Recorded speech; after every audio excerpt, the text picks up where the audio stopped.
In this video, I am going to walk you through how to purchase a home in 2025.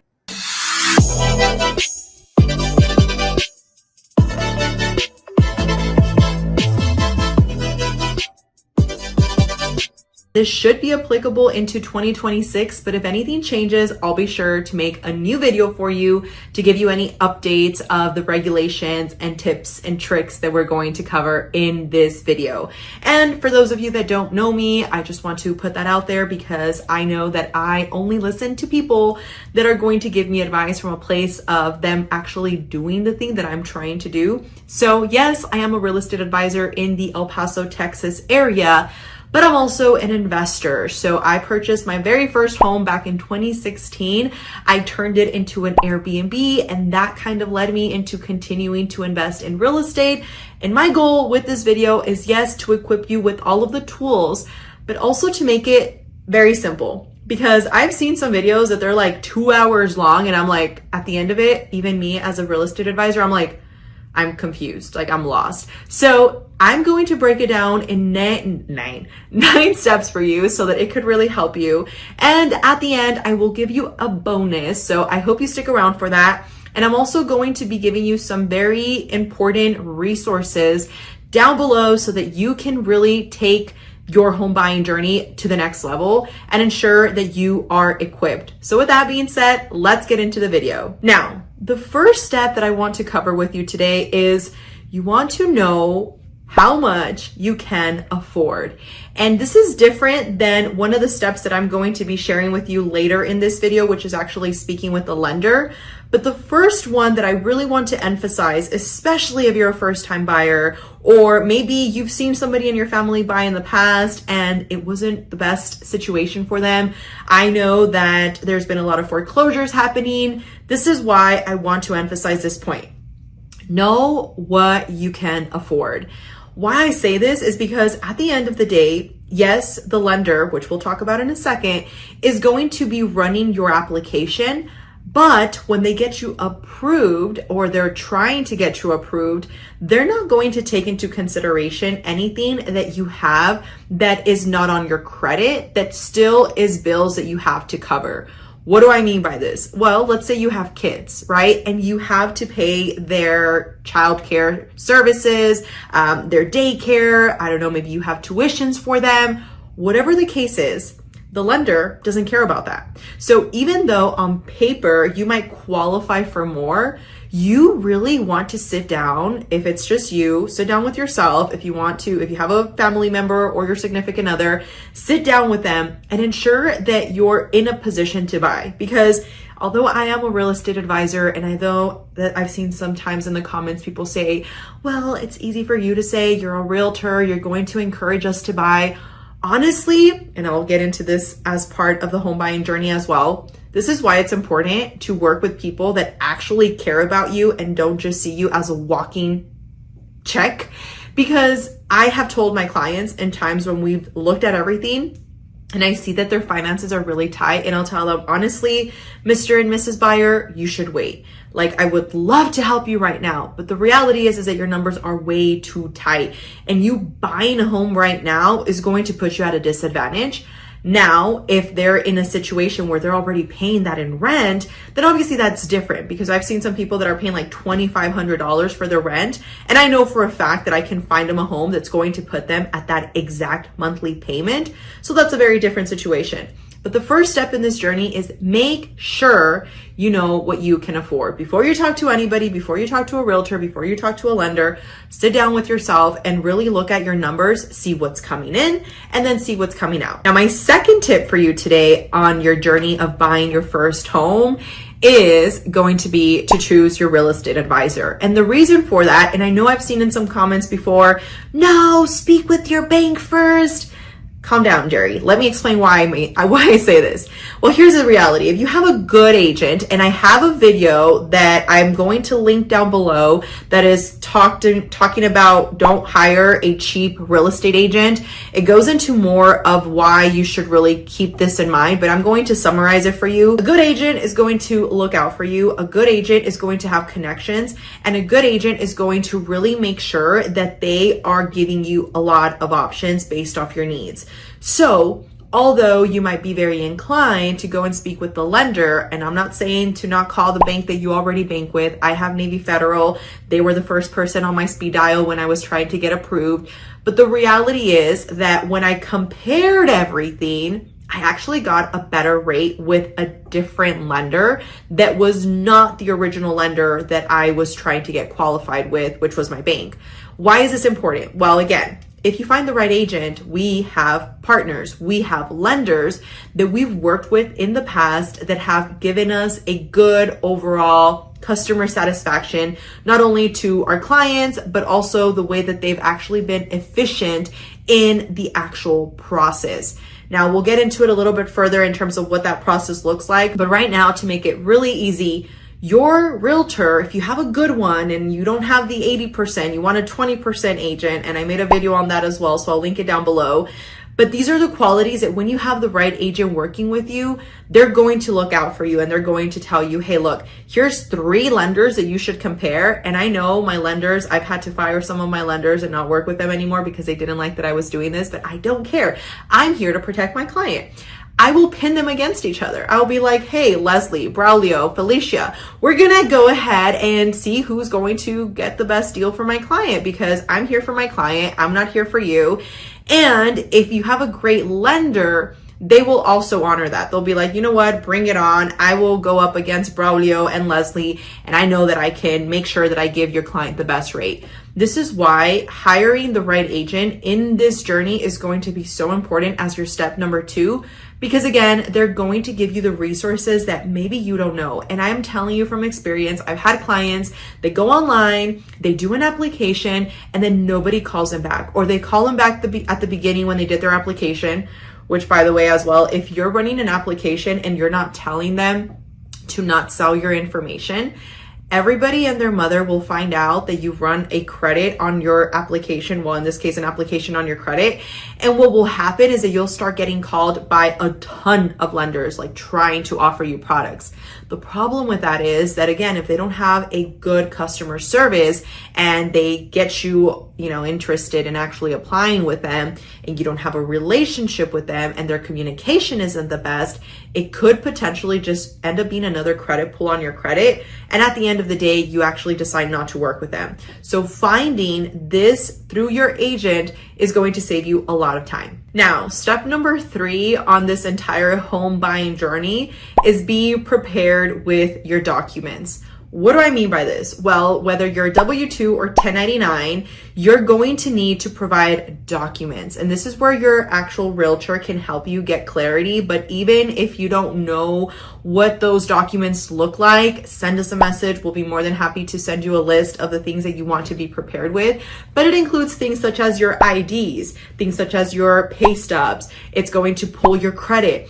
All of these things, which again, obviously we'll get into the lender in just a second, but if you already have a general idea for what it is that your credit looks like, you're going to be in a better situation once you start speaking with your lenders. But 2, having all of your documents in one file is going to be so much easier because, and I will get into this as well as we continue on the video, you're going to have a lot of back and forth with your lender. And if you don't have everything organized, you're going to hate, I'm telling you, you're going to hate the home buying process. My first house, like I was mentioning when I bought it in 2016, my realtor pretty much hated me because I had a bunch of questions. And whenever I had a question, because I was a first time buyer and obviously I had questions, I could tell, I could pick up really quickly that she was annoyed because she just expected me to, I guess, know these things. And this is where, again, it goes back to the whole finding your right agent, because when you have that agent, they're going to have patience for you. But again, going back to the whole document stuff, having them organized would have saved me so much time when I actually spoke with the lender. Because once you speak with the lender, and we'll get into that, you're going to start with the application. And when you start with the application, they're going to ask you, hey, send me these documents. And if you don't have them ready, you're going to be stressed out. And you want to make this as streamlined as you possibly can. So making sure that you get all your documents in. And sometimes I've had it happen where they try to, like, let's say you are like, Alexa, I get an auto deposit from my bank. I don't even get bank statements, or I don't get any kind of check stubs. I promise you do. And you just have to find the portals in which your employer provides these to you. But this is where just having everything organized is going to be game changer. Now, my step number 4 is finally, let's get in touch with a lender. Now, this is where at this point you should have at least 3 lenders ready to go. Maybe the bank that you bank with, and then 2 other lenders that your realtor recommended you. Now, if for some reason you don't have a trusted agent and you're like, Alexa, I just want to find somebody online, I promise you, if you go through enough, maybe you'll find somebody that's going to be great. But I always recommend even ask like one of your family members and see like, hey, do you have a recommendation for a lender? Make sure that you have different options. And one of the most important ones that I personally love to have in my toolkit is a mortgage broker. Why, you might ask? Well, a mortgage broker has a lot more flexibility in terms of what they can get you approved for. So I'll give you a quick example. I deal with a lot of self-employed people, a lot of people that have their own businesses, a lot of people that they file differently in their taxes, they claim a lot of losses, but they make good money. Okay. My mortgage broker can ensure that when they run the application, they can actually see what's going to be the best fit for that particular client, even if it's not traditional financing. That might look like a different type of down payment. That might look like a bank statement loan. That might look like different types of conditions. But overall, it makes it a lot easier in most cases for you to get qualified. So I always say, make sure you have a mortgage broker in there because it will make your life a lot easier in the event that you're in a situation where you do have something similar to some of my clients. Like I said, they have a lot of 1099 situations. They just have more products. And one of my favorites is the bank statement loan, because then they can show through your bank statement deposits that you do make money, even though on your taxes, it might be showing that you don't make a lot of money. So having this as your step number 4 is crucial when it comes to buying your first home. Now we're getting into the fun part, which is going to be your step number 5. Now, as you're waiting for your lender to go ahead and get everything going, and I know some of you probably already have thought of this, but I'm just giving you the chronological order in which I recommend you going about this. Now, you really want to start thinking about what are your must-haves versus I would like to have. Now, what I mean by this is your must-haves are like your non-negotiables, right? You're like, Alexa, I need 3 bedrooms. Alexa, I need 5 bedrooms. Every time I say my name, I'm just like waiting for the Alexa in the background to pick up, because every single time somebody just says that joke, oh, like the Alexa. Yes, Terry, I heard that. But anyways, so you are now very clear on the fact that your must-haves are, hey, these are my non-negotiables. I need a 5-bedroom home. I have, a large family, or I need a backyard that's already completed. I have dogs. Whatever the case might be. Now, it would be nice to have would be very different, right? Like I have a client right now, we just got them approved today. And what happened is that they told me like, look, I need a 5-bedroom home. I need the backyard to be done because I have a dog and we need fencing. And he told me, he was like, look, realistically, I could do with the 4-bedroom, but it would be essential, like a non-negotiable, that I actually have the loft or a bonus room. This way I can turn that 4-bedroom into a 5-bedroom. This is where you want to get crystal clear, because as you start the process with your realtor and you're talking with them, they're going to give you advice. They're going to tell you, okay, these are the things that for sure we can do with your price point, and these are the things that it's going to be tricky, but let me see what I can do for you. Again, making sure you know exactly what are your must-haves and what are your I would like to have. Very, very important when it comes to starting with your journey of buying your first house. Now, let's just say you've spoken with your realtor, you've spoken with your lender, you have your must-haves down and everything is good. Now the fun part starts. Now you're going to talk to your agent and you're going to let them know, hey, this is what I would love in a house. This is my schedule. I want to start seeing homes. And I'm going to tell you something that's going to save you a ton of time. A lot of the times you're very inclined to start with this step. You're going to start wanting to look for houses on Zillow and fall in love with something. And now, because you didn't look at your numbers, you're going to fall in love with a fake idea of what you could afford. And even if you can afford it, I have this happen all the time. People qualify for large amounts, but they're like, I don't like that monthly payment. This is why you understanding what you're getting into, like we talked about in the first step, so that you can actually afford it, so that nobody comes for me in the comments and say, we just want to sell. Again, not everybody is like that. So we already established that first point, but now you're in a place where you're actually aware of what you want to find. And it's very important that you're honest with your agent, because I always ask my clients, like, look, where are you financially? Like, just because the lender said that this is what you have as your assets that you can use, like, what do you really want to use? So I'll give you an example. Let's say you have $30,000 set aside for your actual purchase, right? So in this case, you have your actual, purchase price. You already know that you're qualified for this amount. You have your $30,000 down. Okay, so if you're buying a home for, let's say, $500,000 and you are getting a FHA financing, which is for first-time home buyers, and let's say with that type of financing, you want to put a 3.5 down because the lender approved you for that down payment. Well, that means you have $17,500 set aside in that $30,000 that you are able to use for your down payment, but then you still have your closing cost. Your closing costs are the documents, the fees that you pay for the documents, for the processing fees, for all the title work. These are your closing costs. Now, what I typically like to do for my clients is try to negotiate for the seller to pay the closing cost for you. I'll give you an example. Right now, I'm actually negotiating on a house. That house is worth $700,000. I gave them an offer for $600,000. I know. You're like, oh, why so low? This is why you need to time your purchasing the best you can. And what I mean by that is, right now we're in a buyer's market, and this is actually toward your advantage if you're a buyer. So there's a lot of houses that have a lot of motivated sellers in which they're willing to give you a great deal. And this is what you want to talk to your realtor about. But anyways, in this house, I gave $100,000 of a price reduction. And because I'm asking for this big of a number, I'm not asking for closing costs, right? I'm willing to cover my own closing cost. But I've had some situations where the client is like, hey, I'll actually pay you what you're asking for, but I still want you to go ahead and cover my closing cost.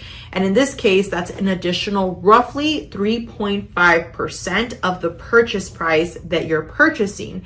So in this example, like I mentioned, knowing already what you have to allocate toward the purchase is going to help us as your agent help you, so that when I send you properties, if we need closing cost, I don't want us to necessarily focus on the houses that just hit the market, because chances are they're not as motivated as maybe a seller that has already been waiting for 100 days to get an offer in their property. This is why having an agent that knows the area is essential for your home buying journey. So even if you're searching online, you can go on their website if the agent has a website. And what you can do is filter the properties to show you days on market. I typically send the list to my clients, so they don't have to do that. But if you have an agent that's not doing that for you, you should really reevaluate. But anyways, if you really like them and you want to continue working with them, then of course it is your right. So just make sure that you're really taking the time to tell them, hey, I need closing costs. Like, I need you to help me the most you can. I don't want to spend another 17 grand on my closing costs. I need them to help me with that. This is going to be crucial if you want to really get the best deal for your first house. Now, let's move into the next step. Let's say you found the one, you made the offer, and now you've told your client, your realtor, okay, Alexa, I love this house. I want to make an offer. What happens next? Well, when we say make an offer, your agent is going to basically create a contract, okay? We're going to create a contract that is going to be the binding agreement between you as the buyer and the seller. And what happens in this case is that we're telling the seller, hey, Mr. and Mrs. Seller, we want to buy your home. Here's our approval letter that we have from our lender, which I will add as a bonus. Make sure you have a pre-approval. Don't just have a pre-qualification. Some agents are going to show you houses when you're pre-qualified. That is the worst thing they can do for you.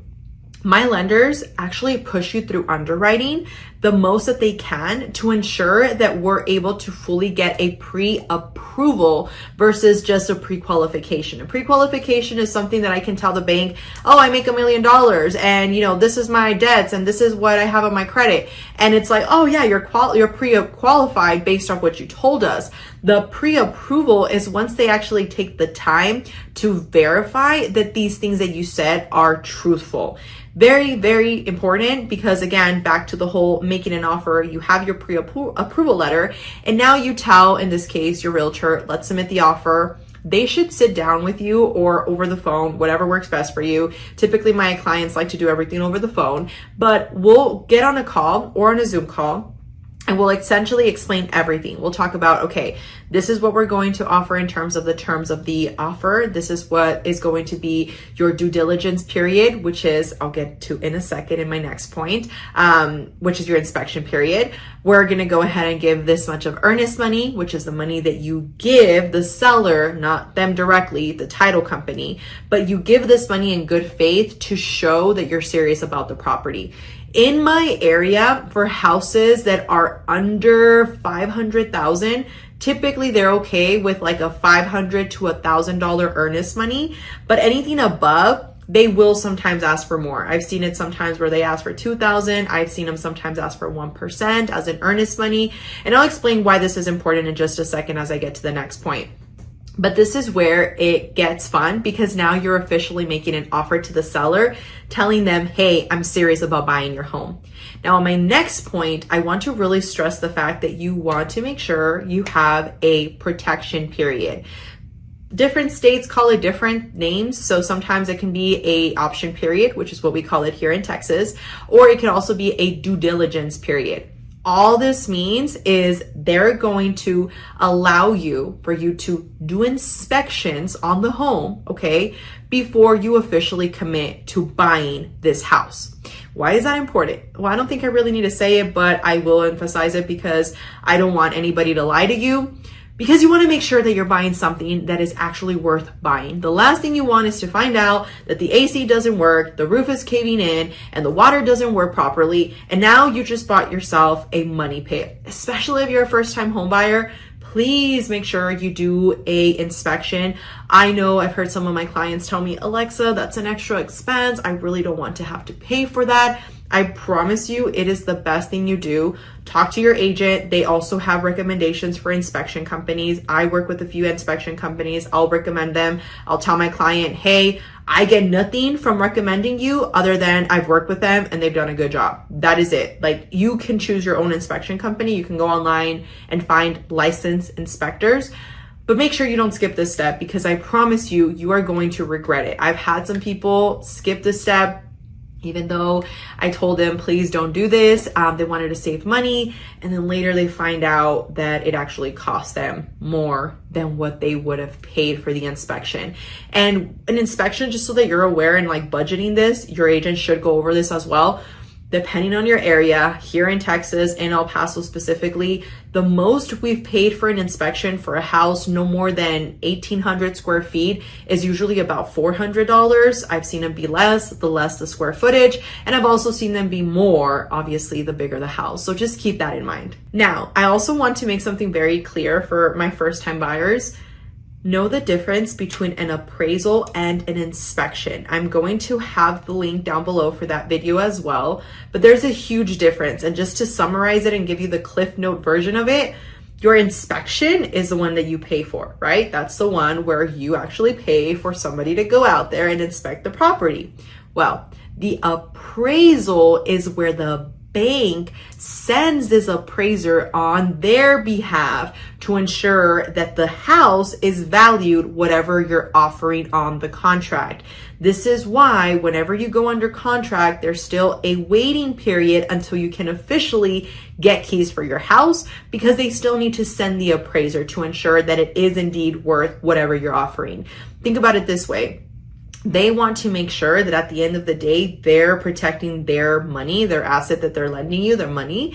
And what happens there is that they want to ensure that there isn't anything that is not in alignment with whatever the comps might be looking like. So let's say the house in the area is, the houses in the area are selling for $500,000. But this one has like no marble or no granite on the countertops. It, maybe is like caving in. You have a bunch of outdated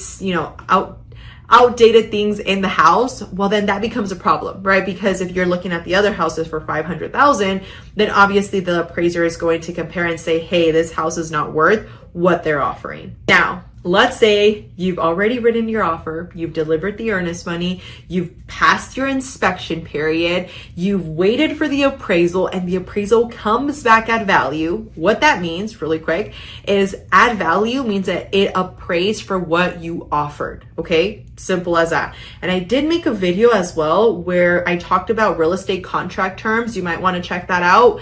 But they essentially want to make sure that, again, it appraised at value.